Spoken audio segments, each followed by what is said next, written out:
하나님과 주 예수 그리스도의 종 야고보는 흩어져 있는 12지파에게 문안하노라. 내 형제들아, 너희가 여러 가지 시험을 당하거든 온전히 기쁘게 여기라. 이는 너희 믿음의 시련이 인내를 만들어내는 줄 너희가 알미라. 인내를 온전히 이루라. 이는 너희로 온전하고 구비하여 조금도 부족함이 없게 하려 함이라. 너희 중에 누구든지 지혜가 부족하거든 모든 사람에게 후히 주시고 꾸짖지 아니하시는 하나님께 구하라. 그리하면 주시리라. 야고보서를 썼던 이 야고보는 예루살렘 교회의 담임 목사였었습니다. 예루살렘 교회는 참 많은 핍박을 당했었던, 어려움을 겪었던 교회입니다. 유대인들에게도 그랬지만 로마인들에게도 그랬었습니다. 여러분 아시다시피 이스라엘의 수도는 예루살렘이고 예루살렘에는 수많은 유대인들이 살고 있었을 테니까 예수쟁이들을 핍박하는 이 유대인들의 본거지라고 볼 수 있겠죠. 근데 그곳에 예루살렘 교회가 있었던 겁니다. 그러니까 얼마나 많은 핍박을 이 예루살렘 교회가 감당해야 했을지 우리가 잠깐이지만 짐작을 해보게 됩니다. 이 야고보서가 쓰여질 때쯤에 많은 의견들이 로마 제국에 많은 핍박이 있는 시기였다. 특별히 그 당시에 이제 네로 황제의 유명한 일화들이 또 있지 않습니까? 그가 어떤 예술적인 영감을 얻기 위해서 로마 이 도심 한복판에다가 불을 지르는데 그 불을 지르고 난 이후에 그 모든 누명을 기독교인에게 다 뒤집어 씌우는 그런 유명한 일화가 있듯이 그 당시에는 참 많은 그리스도인들이 신앙을 지킨다라는 것이 쉽지 않은 시대를 살아가고 있었던 것 같습니다. 예루살렘 교회 안에 많은 핍박들을 감내하며 살아가야 하는 고난의 시기를 보낼 때, 고통의 시간을 보낼 때 그 교회의 담임 목사인 이 야고보는 어떤 말을 할 수 있었을까요? 옆에서 그것을 보았고 자신도 견디고 있는 가운데서 정말 수많은 말들을 하고 싶었을 텐데 오늘 야고보서를 시작하면서 야고보는 그 고난 가운데서 기도하자라는 이야기를 하게 됩니다. 정말 많은 말을 하고 싶을 텐데 그 많은 말들 다 제쳐두고 기도하자라고 이야기를 합니다. 맞는 말이지만 가끔은 이 기도할게, 기도하자라는 이 말이 너무 정답이어서 와닿지 않는 경우들도 있는 것 같아요. 청년들 신방하다 보면 그런 이야기들을 하더라고요.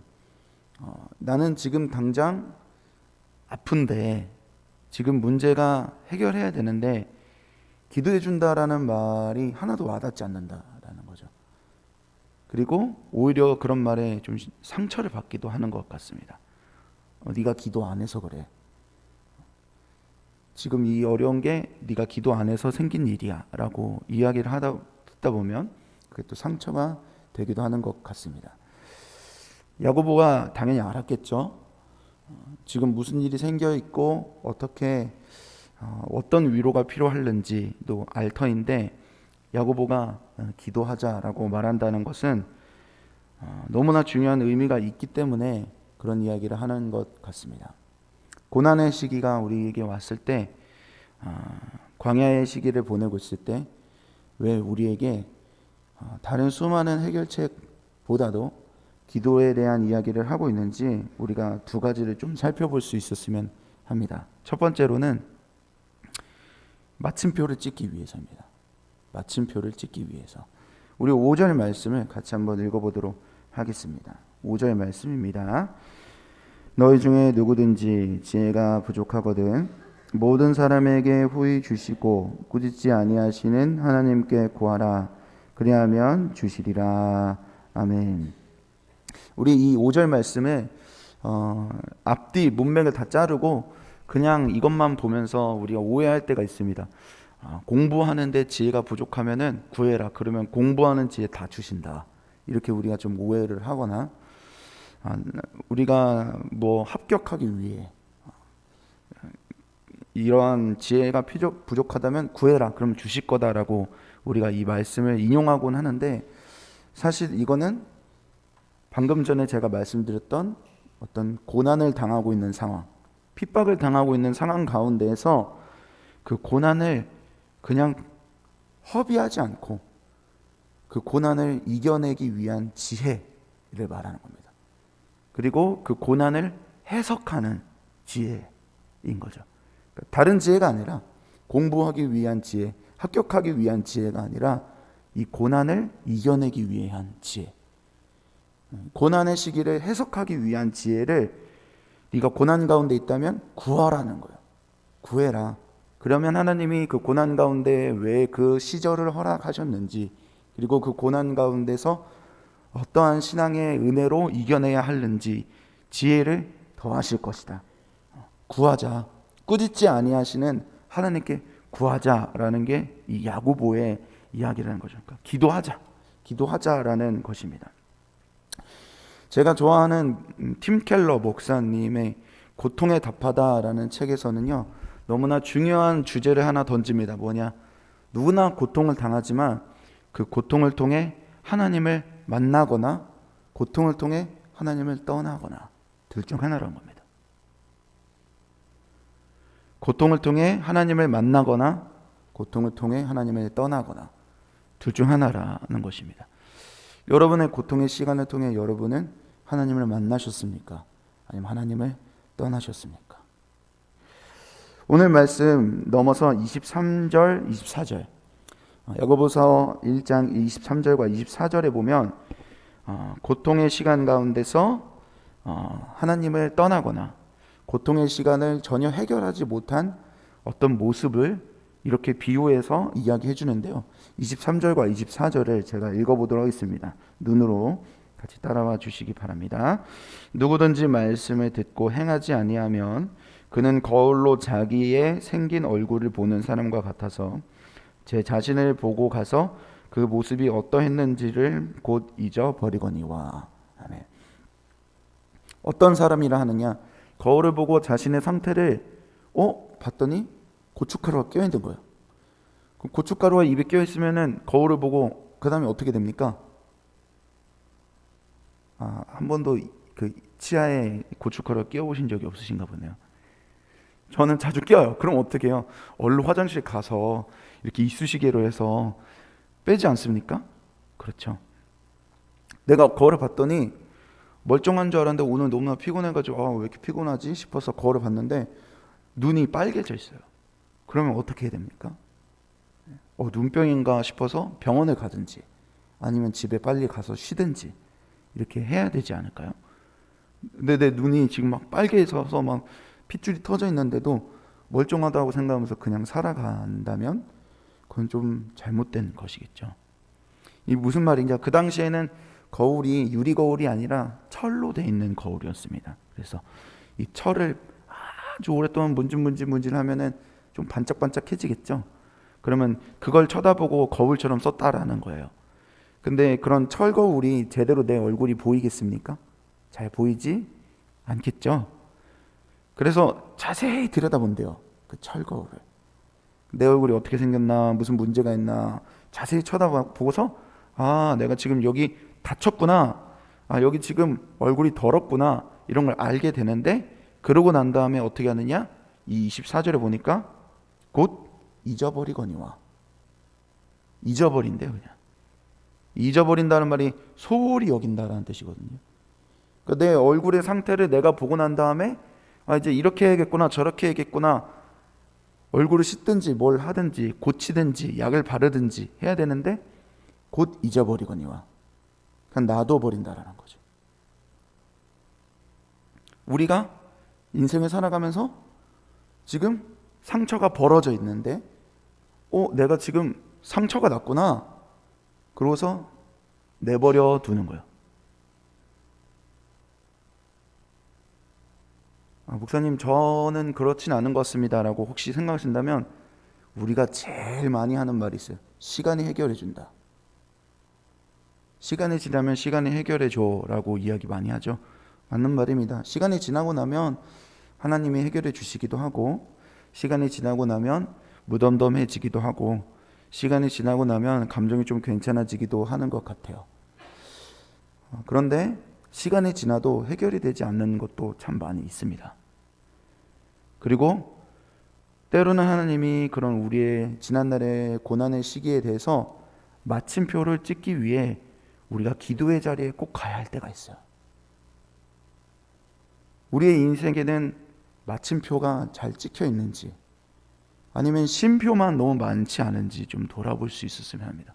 쉼표가 너무 많아요. 하나님 앞에서 내가 지난날에 있었던 아픔의 시간들, 고난의 시간들이 마침표가 찍히지 않고 계속 쉼표만 너무 많이 있는 거죠. 상처가 벌어져 있는 채로 계속 살아가고 있는 겁니다. 팀 켈러 목사님 말처럼 고통을 통해 하나님을 만나거나 하나님을 떠나거나, 하나님을 만나야 되는데 만난 것도 아니고 떠난 것도 아니고 아무것도 아닌 상황으로 계속 있을 때, 예루살렘 교회가 많은 고난을 당하고 있는데 그 가운데서 야고보 담임 목사가 이 성도들 향해서 우리가 기도하자, 고난을 이겨내는 지혜를 구하자, 이 고난을 해석하는 지혜를 구하자라고 권면했었던 이유는 가장 큰 고통은 마침표를 찍지 못하는 고통이기 때문인 것 같습니다. 고난의 시기를 보내는 거 정말 힘들지만 정말 더 우리가 고통스럽고 영혼이 괴로운 건 그 아픔의 시기에 대한 마침표를 찍지 못한 채 수십 년을 살아갈 때, 계속 지난 젊은 날의 어떤 후회와 자책으로 내 모든 인생이 끝나가고 있을 때, 그때의 그 고통은 이루 말할 수 없잖아요. 야고보가 우리가 고난의 시간 가운데서 이 고난을 해석할 수 있는, 이겨낼 수 있는 지혜를 하나님 앞에 간구하자라고 말했던 이유는 첫 번째로 마침표를 찍기 위해서라는 겁니다. 두 번째는요, 우리의 기쁨을 위해서입니다. 우리의 기쁨을 위해. 우리 2절 말씀을 같이 한 목소리로 읽어보도록 하겠습니다. 2절입니다. 내 형제들아, 너희가 여러 가지 시험을 당하거든 온전히 기쁘게 여기라. 아멘. 온전히 기쁘게 여기라 라고 이야기합니다. 우리가 고난의 시기 가운데서 웃어라 라고 이야기하는 이유를 우리가 신앙생활 하다 보면 우리가 고난의 시기 가운데서도 기도하라는 이유를 가끔은 우리가 이거 하나님을 위해서, 하나님께 잘 보이기 위해서라고 우리가 오해할 때가 간혹 있는 것 같습니다.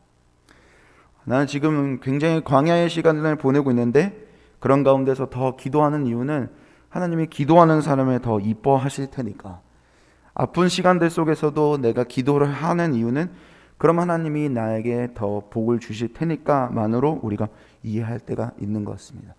맞는 말입니다. 그런데 그거는 사실 우리가 고난의 시기 가운데 기도하라고 하나님 말씀하시는 이유는 사실 하나님을 위해서라기보다는 하나님이 그 고난의 시기 가운데 있는 우리 자신을 위해서입니다. 우리 자신을 위해. 우리가 읽어보는 2절 말씀처럼 내 형제들아 너희가 여러 가지 시험을 당하거든 온전히 기쁘게 여기라. 다시 바꿔 이야기한다면 하나님은 우리에게 이 고난의 시기 가운데서 고난을 고난으로 끝내지 아니하고 고난 가운데 기뻐하는 법을 우리에게 가르치기 원하십니다. 제가 한 달 전에 놀이동산을 좀 가게 될 일이 있었습니다. 제 엘림 사모랑 같이 놀이동산을 가게 됐었는데 한 5년 만에 간 것 같아요. 굉장히 오랜만에 간 거였고, 엘림 사모는 거의 10년 만에 갔다고 하더라고요. 10년 만에 갔대요. 그래서 우리가 확실히 이제 좀 나이를 먹어서 그런지 흥미를 못 느꼈었나 보다 이런 생각이 좀 들더라고요. 어렸을 때는 이 놀이동산 가면 애들 어때요? 막 눈이 뒤집어져 가지고 막 난리가 나잖아요. 코끼리 보면 코끼리 봤다고 막 놀라고, 막 솜사탕 먹으면 솜사탕 맛있다고 막 좋아하고, 놀이기구 타면은 재밌다고 그거 탄 거 또 타고 탄 거 또 타고 그러지 않습니까? 네, 저는 그랬습니다. 저 어렸을 때 초등학교 때 놀이동산 삼촌이 데리고 가면 신나서 아침 10시에 들어가서 밤 10시까지 놀다가 나왔었던 것 같아요. 삼촌이 고생이 많았는데 그때 놀이동산 뭐 탔는지 다 하나하나 셌었던 것 같아요. 이거 탔고 저거 탔고 특히 이 청룡열차 이런 거는 재밌어서 3번 4번씩 탔었습니다. 그럼 나중에 삼촌이 너무 힘들어가지고 야 그럼 너 혼자 타고 와. 그럼 저 혼자서 그 줄을 기다려서 또 타고 그랬었던 것 같아요. 근데 여러분 제가 이 나이 먹고 청룡열차 재밌어서 놀이동산 간 거는 아니었겠죠. 제가 제 사랑하는 엘림 사모랑 같이 놀이동산에 갔는데 거의 5년 만에 10년 만에 갔는데 재밌더라고요. 근데 이게 왜 재밌나 곰곰이 생각을 해보니까 뭐 제가 이 나이 먹어서 청룡열차 타고 싶어서 놀이동산에 갔겠어요? 어렸을 때는 그게 기뻤죠.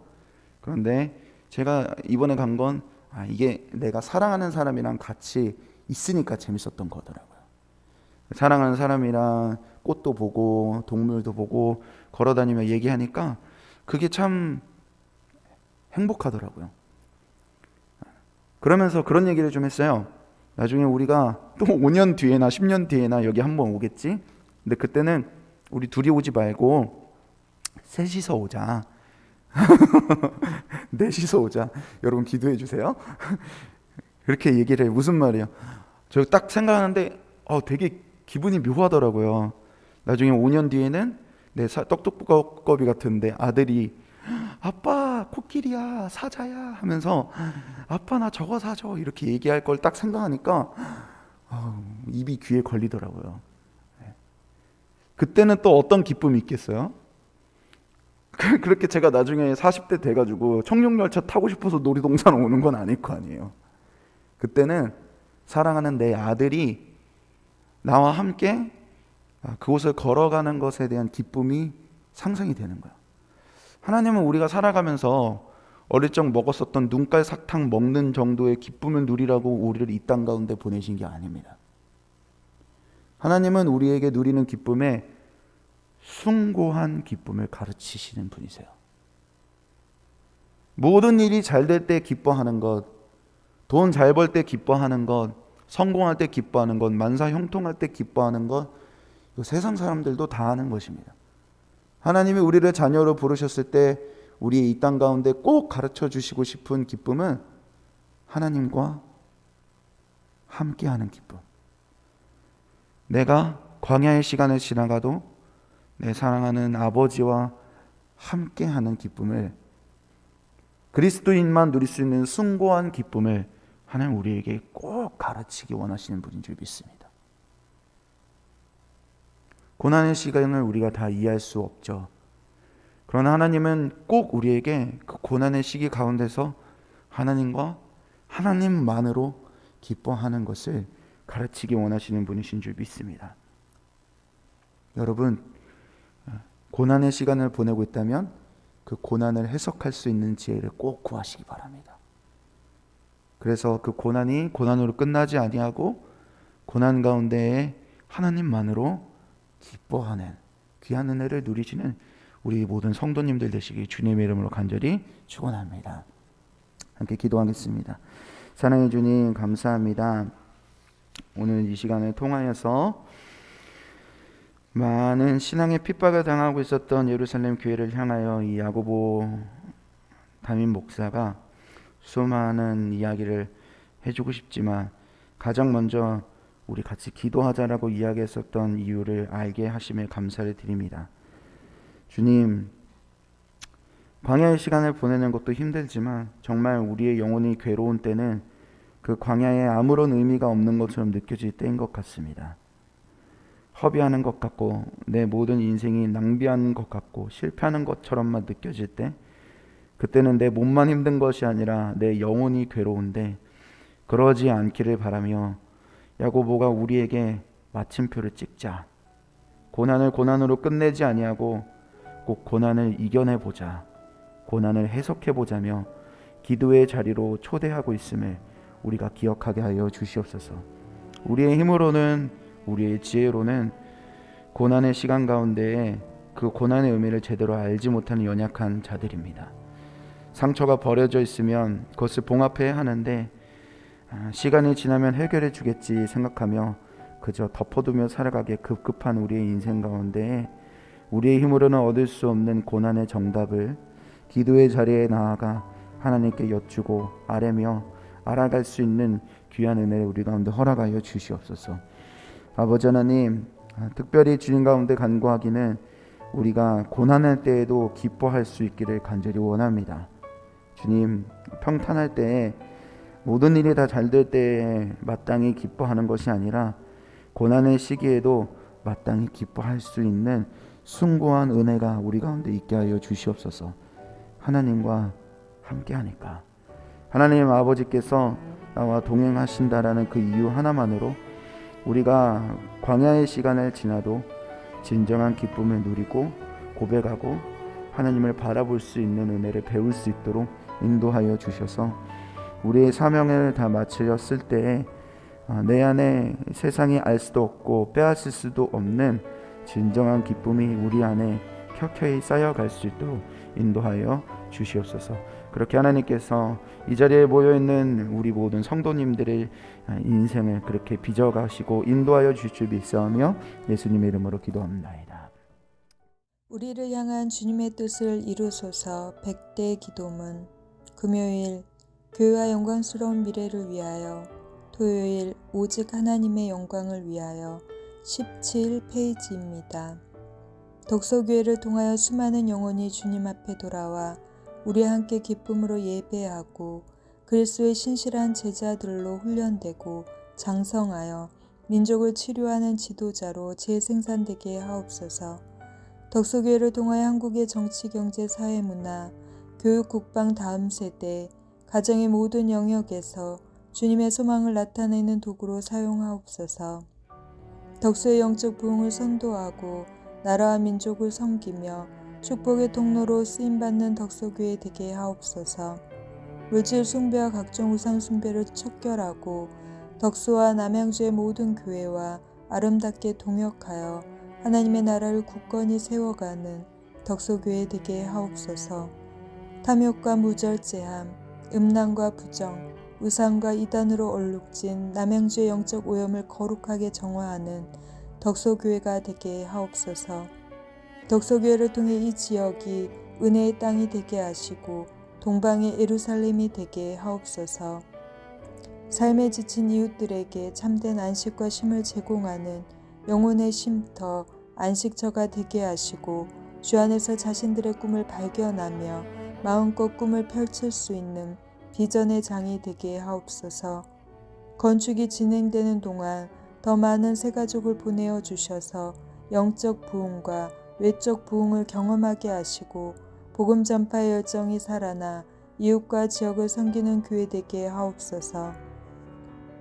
건축 기간의 다양한 은사와 잠재력, 섬김과 봉사, 헌신의 일꾼들을 많이 보내주시고 건축 이후에도 수많은 주의 일꾼들이 배출되어 지역과 이웃을 섬기는 교회 되게 하옵소서.